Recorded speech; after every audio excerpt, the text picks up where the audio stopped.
Hello, Richard. Hello, Jeff. Now, there was a time in the past when the people of the UK trustingly applauded everything the royals did, every wave of the hand, every marriage, everything. But now it seems a bit tarnished, especially when you get this from the Mirror. Princess Beatrice is reportedly absolutely devastated following the emergence of new emails involving her father, the Duke of York. The emails in question, which have surfaced in the US, appear to show Prince Andrew communicating with Jeffrey Epstein in 2011, contradicting his previous claims that he hadn't spoken to or seen the convicted you-know-what since visiting his house in December 2010. So, yet more scandal. Yeah. Pretty interesting, actually. That article, I know the one I've got it in front of me here, actually. It says the emails released by the Financial Conduct Authority last month appear to show Andrew writing to Epstein saying, "Keeping close touch and we'll play sometime soon." That made my blood run cold, to be honest with you, Jeff. What does that mean? No wonder this girl's devastated. But at the same time, I have to ask, did she actually believe a word that came out of that man's mouth? And I understand that a daughter will believe a lot of the stuff that father says. But come on, this is Prince Andrew. Come on. I mean, let's take a little look at his recent past. Oh, Jeff, this is such an uncomfortable topic for me, I tell you what, because I don't trust any of the royals, to be honest with you. Was it Sonia Poulton? Was it? She did an interview with Andrew Gold recently. And in it was mentioned that obviously that, Prince Andrew is a problem child, to say the least. But maybe there was another problem child of Her Majesty's as well. I wonder which one that could be. And has had some very, very dubious connections and associations with people very similar to Epstein, if not worse. I wonder who I could be talking about there, Jeff. Yes, but it goes a lot deeper than that with this Prince Andrew, doesn't it? Because who on earth does Prince Andrew think he owes his loyalties to? It doesn't seem to be to the UK, does it? Especially where finance is concerned. He's had this problem with this Chinese or alleged Chinese spy recently. But now we hear about a Russian national called Oleg Fyra. And this comes from the Mail, I think it was. Prince Andrew is assisting a multi-billion-pound Middle East business venture with a former ambassador to Russia assessed as a threat to national security, it can be revealed. Following revelations about the Duke's friendship with an alleged Chinese spy, it has emerged that Andrew is also working with an entrepreneur who was banned from entering a Commonwealth country owing to government concerns. So, what is going on? You just have to wonder, don't you? All this stuff that's swirling around him, this sort of mist of controversy and all the rest of it. And all we get from the mainstream press generally, though, especially TV commentators, is a gushing over the royal family, isn't it?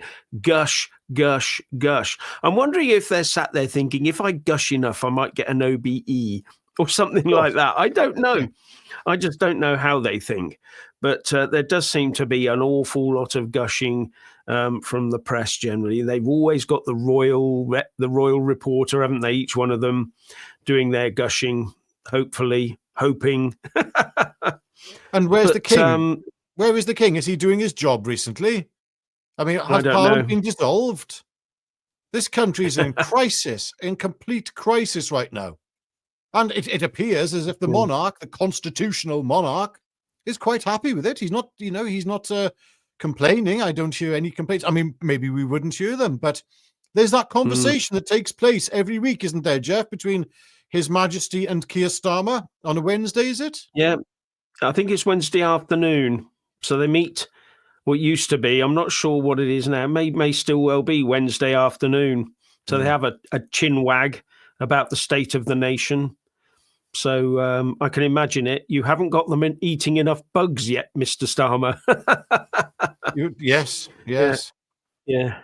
But this Oleg Fyra, this chap who suddenly appeared on the scene, he, as I said, is a Russian national, as far as I can make out.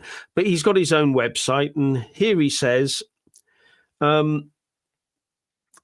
Oleg Fyra served as the ambassador extraordinary and plenipotentiary of Grenada to the Russian Federation, currently to the Republic of Serbia and the Republic of Kazakhstan, ambassador designate to the Czech Republic, Hungary, and the Principality of Monaco. So he's a pretty busy boy. So he was the ambassador extraordinary and plenipotentiary of Grenada to the Russian Federation. However, that's a title. I want to be called that. Sorry? That's a title and a half. I want to be called that. Can you come up with something quite extravagant to give me a new title there, Jeff? I'll come up with something like that as well for you. There we go. Yeah. Now, according to the CaribbeanLoopNews.com, the former ambassador was removed as a CBI marketing agent, that guy, Oleg Fyra, because he was, they weren't happy with him. But they also tell us that, let's have a look. I've got to get to the right part of the article. On February the 22nd, 2022, he was refused entry into Grenada and had his diplomatic passport confiscated by immigration authorities. His lawyer, Kajiton Hood, said that no reason was given to him by immigration officials. Now, the Grenada government changed on June the 23rd, 2022, and immediately the new government, led by lawyer Dickon Mitchell, recalled all diplomats appointed by the former administration of Prime Minister Dr. Keith Mitchell. So there's a lot going on in Grenada, it seems, or around that time, and people weren't happy with various people doing various businesses in various places. But yeah. So it's all, that's all. So why would you, as the royal, want to get embroiled in that? Well, apparently he's in the Telegraph now. It's saying that Princess Eugenie, or however you pronounce it, Eugenie, is it? I can't remember. Anyway, Princess Eugenie dragged into Chinese spy scandal. Prince Andrew tangles family with business as daughter makes appearance in Tokyo. I don't know fully what this is about, but I will say this. If he is using his children to further his business involvements and with potential of tainting his own children with what's going on with this spy scandal, yeah, I think it's pretty damn low. I can't believe he'd do that. No, this is all hyperboiled by the Daily Telegraph. No, well, can't be real. It does say halfway down that article, the 34-year-old mother of two flew to Tokyo as part of a business deal struck by her scandal-prone father, the Duke of York. It can now be revealed. So why would that be? So, you know, I mean, I just can't fathom what's going on with these people. Doesn't the royal family get paid enough, or what do they rely on outside business interests? What's going on here? I don't know. Yes, I did read as well somewhere that the king is not allowing Prince Andrew to go on holidays or go for a little vacation to Balmoral or something. So the king's a little bit not happy, or rather he's giving the appearance of not being very happy with his brother's antics. That's more to the point. This is all about how things look and appear, not necessarily how things are actually playing out. You see a lot of that actually in the press and with events. You think you've been given one version of events, and yet something else is actually going on in the background. Yeah. It doesn't seem to. I'm just reading some of the comments, about it. In fact, the best one so far is from Alan Potter at the top of the comments at the moment. Boring. Move on. Well, yeah, I yeah. think we got so used to this now. That it is sort of. This is the sort of stuff we'd have never heard about in the 1950s. Never. And either it wasn't going on, or we just never heard about it because the press wasn't doing its job back then either. So maybe the royal commentators were too busy gushing. Well, a lot of Yeah, people will be asking, what's the importance of all this? Why is it important? I'll tell Yeah. you why it's important. Because we're made to feel like we should have sympathy for the royal family, certain members of the royal family, on a continual basis. And Andrew is a bit problematic for them at the moment. He's not very good for the brand, for the monarchy brand and the royal family brand. So there's a lot of push against Andrew. Yet you don't hear anything about King Charles's prior associations with Jimmy Savile or with the late Bishop Peter Ball. We don't hear any of that, or a few other people I could mention that he is friends with, but I won't. Yeah. There we go. No, you're right. It's the whole thing just doesn't stack up for me. They have all this. Well, on the face of it, all this wealth and privilege, and they are constitutional, and they should be keeping their mouths shut, their heads down, except when they open something or whatever, open a bridge or whatever else it is they do, or meet foreign dignitaries and say nothing controversial. But that seems now to be further from the case than it ever has been before. They seem to be wanting to get stuck into politics almost as if it is their privilege so to do.